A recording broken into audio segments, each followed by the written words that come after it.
लोग नागरिकता के भाग 2 को पढ़ने की कोशिश करते हैं। कौन से भाग 2 को पढ़ने की कोशिश करते हैं,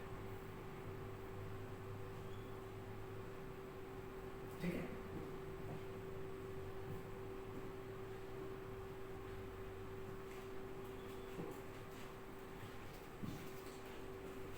जैसे कि हमने आपको बताया कि नागरिकता के अगर हम बारे में आपसे देखें तो नागरिकता में संशोधन की जो अधिनियम है 1950 के तहत किया जाता है। कभी 1950 अधिनियम के तहत इस पे आधारित है। और पहली बार अगर संशोधन की हम चर्चा करें, नागरिकता में पहली बार संशोधन की चर्चा करें तो 1986 में किया गया। कभी किया?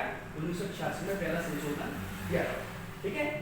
और नागरिकता होने के आधार अगर हम लोग देखें तो हम भारतीय, तो हमारे पास पैन कार्ड होता है, आधार कार्ड होता है, आदि पासपोर्ट वगैरह होता है। और नागरिकता में अगर हम नागरिकता की बात करें तो भाग 2 में है। कौन से भाग 2 में? और अनुच्छेद की अगर चर्चा करें तो 5 से लेकर 11 या 5 से लेकर 11 तक के अनुच्छेद में हमें देखने को मिलता है आर्टिकल, ठीक है। इसलिए में दिया है। अब हम अनुच्छेदों की बात करें तो अनुच्छेदों में अगर हम चर्चा करें तो संविधान भाग 5, अनुच्छेद 5, कौन सा? आर्टिकल 5। आर्टिकल 5 में क्या कहा गया है?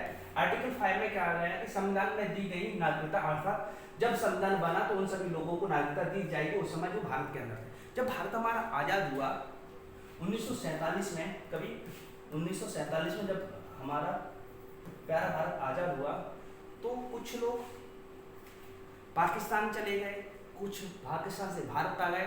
इसमें कहा गया जो पाकिस्तान से भारत आ गए उन लोगों को भी नागरिकता दी जाएगी जो संविधान बनने के पहले हों और स्वतंत्रता के पहले हों।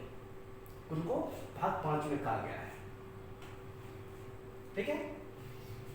भारत के अंदर, ठीक है, भारत के अंदर क्या कहा गया? जो भारत के अंदर उनको सबको नागरिकता दी जाएगी। 6 में क्या कहा गया है? पाकिस्तान से आए लोगों, जो पाकिस्तान से आ गए लोग भारत में बस गए और संविधान बनने के बाद तक आ गए उनको भी नागरिकता दे दी जाएगी।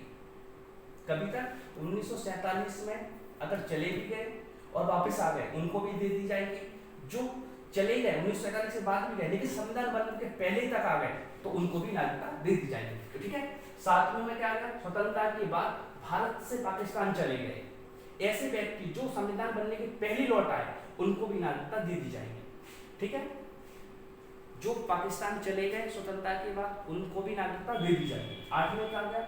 विदेश घूम रहे, अगर विदेश जा रहे हैं आप तो भी आपको नागरिकता दे दी जाएगी। लेकिन वही 9 में क्या है?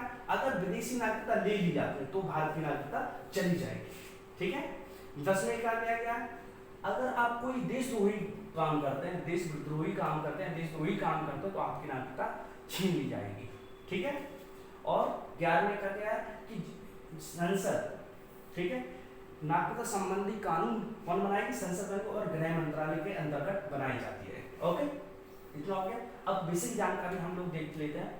अगर हम लोग नागरिकता के बारे में अगर जानकारी दें आपको कि नागरिकता कितने प्रकार से मिलती है, भारत में कितने प्रकार की विधियां हैं नागरिकता की, तो हम कह सकते हैं भारत की नागरिकता की 5 प्रकार की हमें विधियां देखने को मिलती हैं, ठीक है।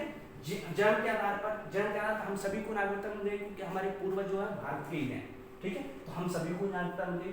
दूसरी, विदेश में जन्म लेने वाला कोई व्यक्ति, उसका माँ या बाप भारत का निवासी हो तो उसको मिल जाएगी। एग्जाम्पल देखें तो शिखर धवन जो क्रिकेटर प्लेयर है उसका जन्म बाहर हुआ था, विदेश में हुआ था और उसको भारत की नागरिकता मिल गई, ठीक है। यहाँ पे विदेशी राज्य, कोई विदेशी राज्य है उसको हम लोग भारत में मिला लेते, जैसे हमने सिक्किम को मिलाया, किसको? सिक्किम को मिलाया तो उनकी सबको नागरिकता हमने भारत की दे दी, भारत की नागरिकता हम लोगों ने दे दी, ठीक है। पंजीकरण के आधार पर, इसके पंजीकरण के आधार पर राष्ट्रमंडल देशों को नागरिकता दे दी जाएगी, किसके? पंजीकरण के आधार पर, ठीक है। इसके बाद देशीकरण, वैसे व्यक्ति जो भारत में किसी एक भाषा को जानता हो, भारत में सकारात्मक सोच रखा, वैज्ञानिक कला या निपुण में इसका अच्छा रखो, ठीक है, उसके आधार पर उनको नागरिकता दी जाएगी। जैसे वैज्ञानिक को, ठीक है, साइंटिस्ट को, ठीक है, कुछ ही व्यक्ति का अच्छा हो, वैज्ञानिक को, कला में रुचि रखता हो, ठीक है, इस सबकी अच्छी जानकारी उनको नागरिकता दी जाएगी, ठीक है। यह नागरिकता से जुड़े कानून थे। मिलते हैं नेक्स्ट में।